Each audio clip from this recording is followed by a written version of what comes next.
Are Ms. Swetnick's allegations made by Mr. Avenatti about you true? Those are not true. Never met her. Don't know who she is. There was a letter released within 2 hours of that breaking yesterday from, I think, 60 people who knew me in high school, men and women, who said it was, their words, nonsense, totally, the whole thing, that's totally ridiculous. None of these allegations are true. Correct. Well, the Senate Judiciary Committee has referred creepy porn lawyer and one of his clients, Julie Swetnick, whose name you just heard, to the FBI for alleged conspiracy to mislead Congress during Brett Kavanaugh's Supreme Court confirmation hearings.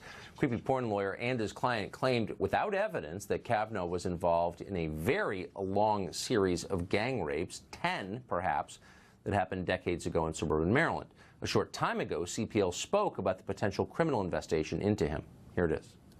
We welcome the investigation requested by Senator Grassley, who obviously has no idea what he's just done.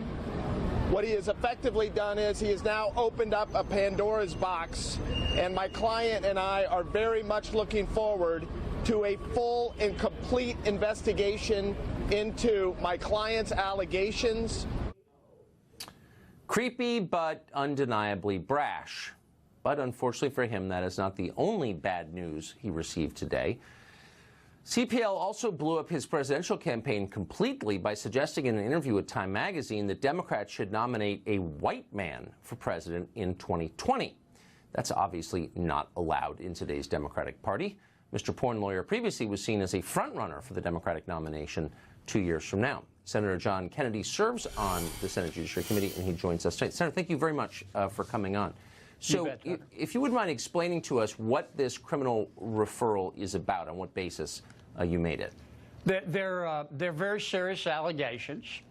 The committee is alleging that Mr. Avenatti and Ms. Swetnick violated Title 18 of the United States Code, basically conspiracy, making a false statement, obstruction of a Senate committee.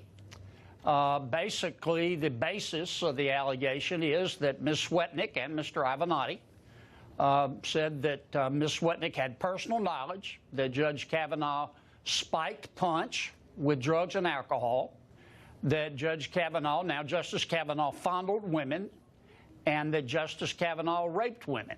And Ms. Swetnick said she had personal knowledge of that. Then when she gave interviews to the news media, she recanted most of that testimony.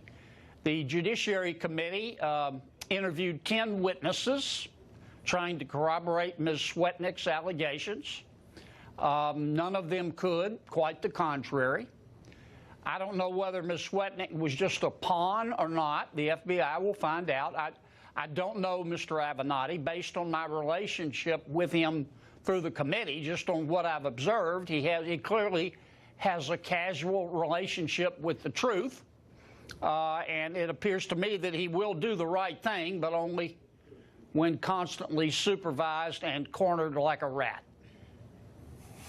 So what you're saying, if I'm interpreting this correctly, is that there's no evidence that these 10 gang rapes took place at which Julie Swetnick says she was president. None. And that because none, it's been looked into, but she swore that under oath. So this is going to be the one case in my memory where someone actually gets punished for lying to a congressional committee under oath. Well, and this is serious because we want people who are victims of sexual violence to come forward. But if someone comes forward and lies about it, that undermines the legitimacy of the allegations that are valid. And at one point, when it was clear that there were no corroborating witnesses, Mr. Avenatti alleged that he had a witness and would present a sworn statement, but he would not tell us the name of the witness. Yeah. And I will tell you, it was a turning point in the hearing. I think that's right. I think that even if you ask the Democrats, when Mr. Avenatti entered the picture, it was clear we were getting into the foothills of the preposterous. I live there, so I didn't even notice. Senator, thank you. The foothills of the preposterous. Great to see you tonight. Thank you, Senator. Thank you.